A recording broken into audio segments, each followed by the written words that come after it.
Greetings from the bucket. I'm Leo Lashare. Today I'm in the little outhouse here and I'm reading Future Scenarios by David Holmgren. Talking about what the future could look like, will look like as climate change and peak oil intersect in this very pivotal time here. And I'm on page 68, and we're talking about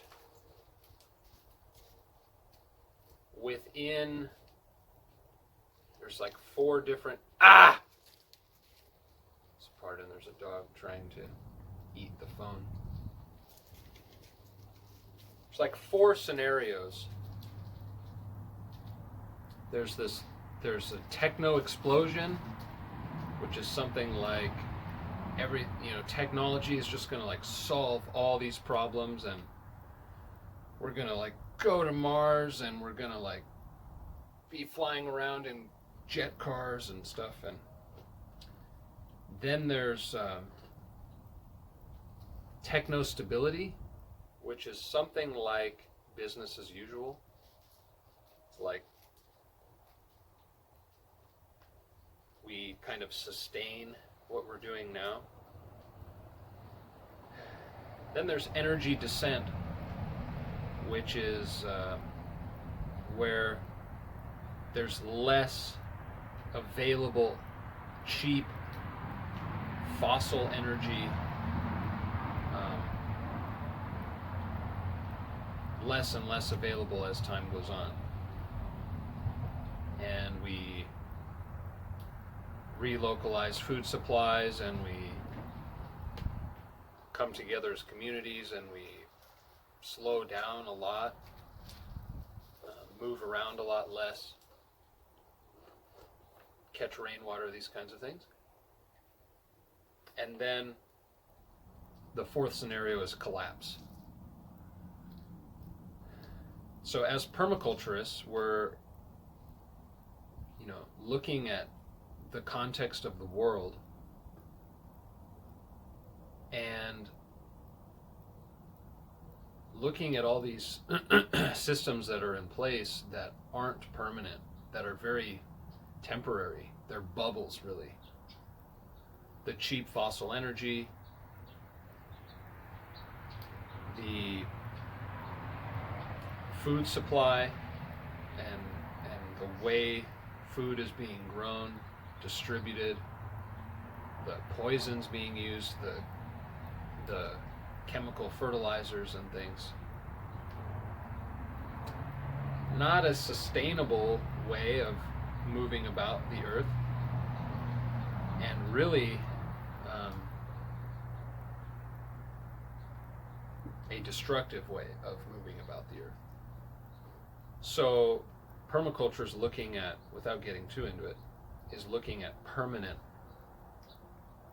systems and integrated, interdependent systems. And coming from that angle, kind of the best case scenario is this energy descent situation.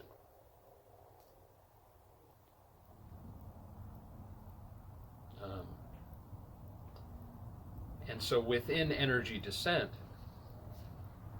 there's kind of 4 outcomes in there as well, which are brown tech, green tech, earth steward, and lifeboats. So brown tech I just read about, and it's this top-down constriction. It's another one of these where we're looking at the severity of the impacts of climate change on one axis, and oil, peak oil on the other axis. So brown tech is kind of it's in the upper left, so it's very destructive climate change and a slow oil decline.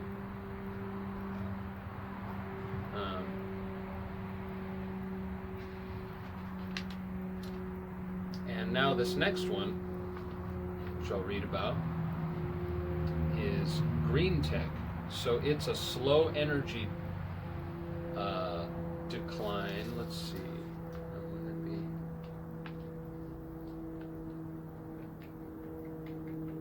Yes. It's a slow energy decline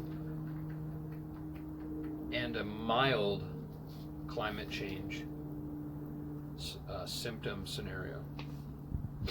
Let's check it out. The green tech scenario is the most benign in that adverse climate changes are at the low end of projections. Oil and gas production declines slowly, as in the brown tech future, so the sense of chaos and crisis is more muted without major economic collapse or conflict. This allows resources to flow to a greater diversity of responses at the global, national, city, community, and individual level. In some already densely populated poor countries, conditions worsen. Higher commodity prices, however, allow some poorer producer economies to escape their debt cycle, while programs to empower women result in rapid reduction in the birth rate. The gradual reduction in the capacity of countries to project power globally, owing to rising energy costs, increases national security and redirection of resources away from defense and resource capture to resource conservation and technological innovation. The consolidation of global communication systems maintains global outlooks and understandings, if not global economics.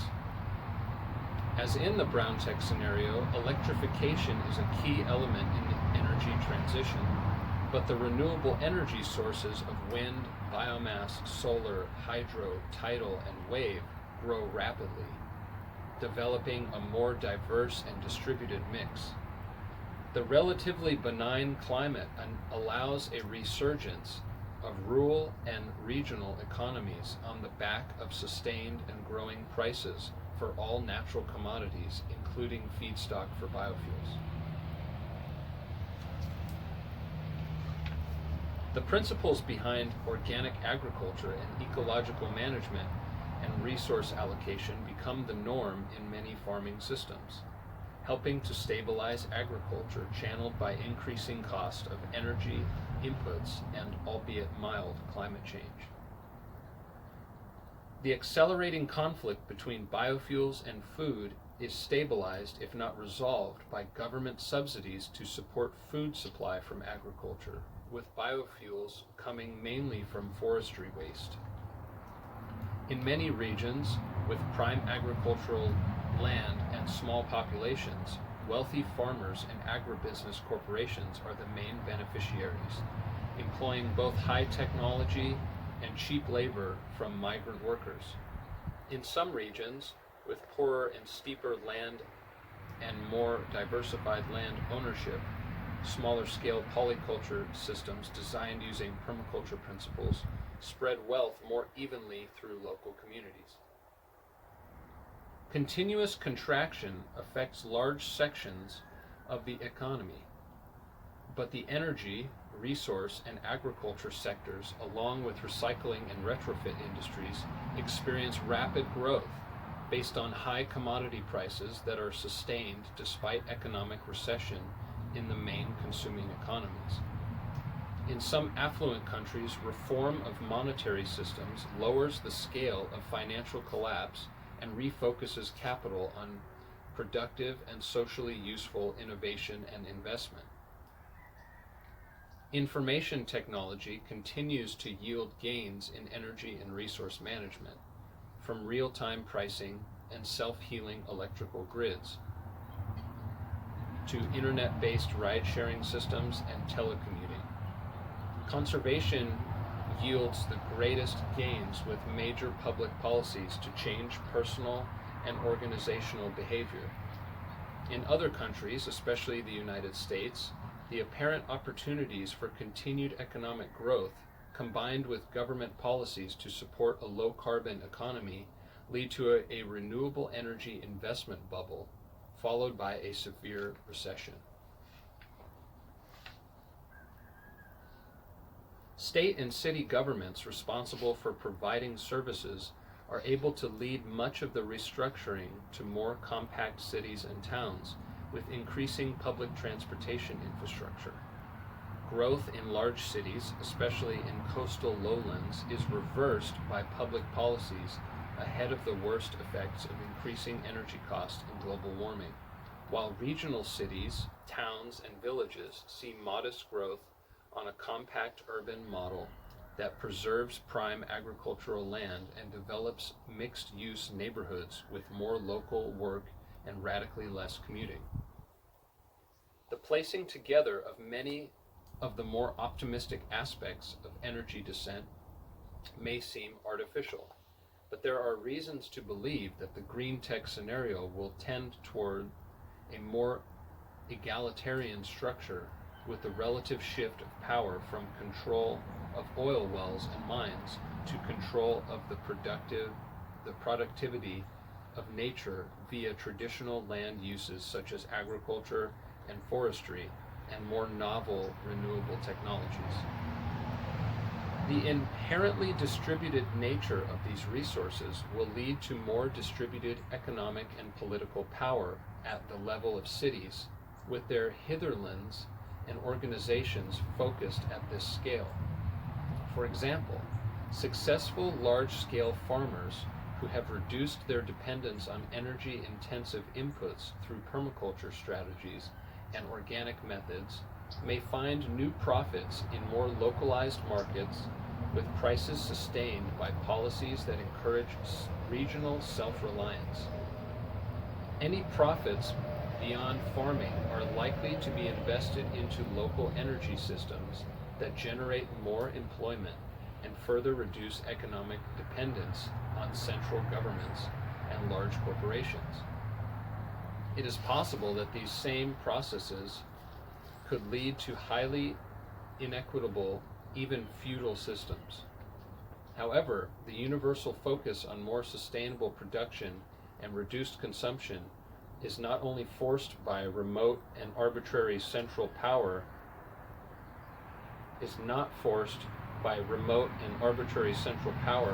has the tendency to foster more egalitarian responses than in the brown tech scenario. The substantial reductions in greenhouse gas emissions that result from this scenario keep climate change impacts to a minimum, thus stabilizing and reinforcing the scenario's basic characteristics for at least several decades. The success in radically reducing consumption of resources while sustaining modest growth in some economies, combined with stabilization of the climate, encourages a new sustainability elite to consider further changes to consolidate these achievements in the face of ongoing net energy decline. The worst excesses of consumer capitalism are controlled by restriction and reform of advertising and other dysfunctional forces.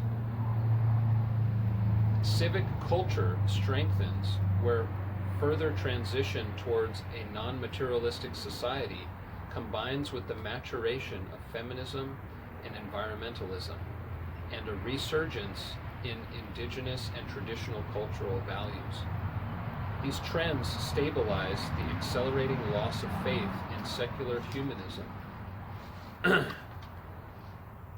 allowing the evolution of more spiritual cultures of place over time. Over time, an evolution towards the Earth Steward scenario seems an obvious and natural response to the inexorable decline of non-renewable resources. Distributed Power Down summarizes this scenario by emphasizing both the distributed nature of resources and power, and the planned contraction involved. At their extremes, the green tech and brown tech scenarios also describe many of the elements that could be expected in the techno-stability long-term scenario, where new energy sources manage to replace fossil fuels without the stresses that lead to system-wide contraction. The current levels of ecological, economic, and socio-political stress are the indirect indicators that we are entering the energy descent scenarios rather than simply a transition from energetic growth to stability. Relative insulation from those stresses and the persistence of faith in the monetary accounting house of cards by the upper middle class, if not the global elites, continues the confusion.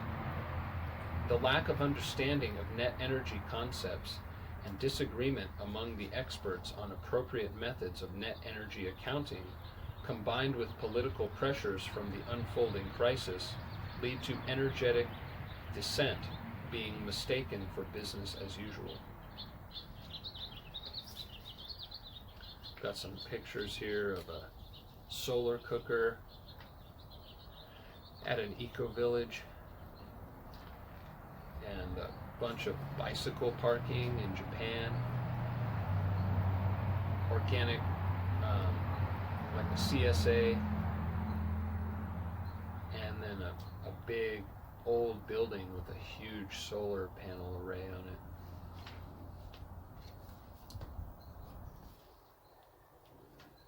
Anyway, that's all for now. Happy New Year. Pardon me.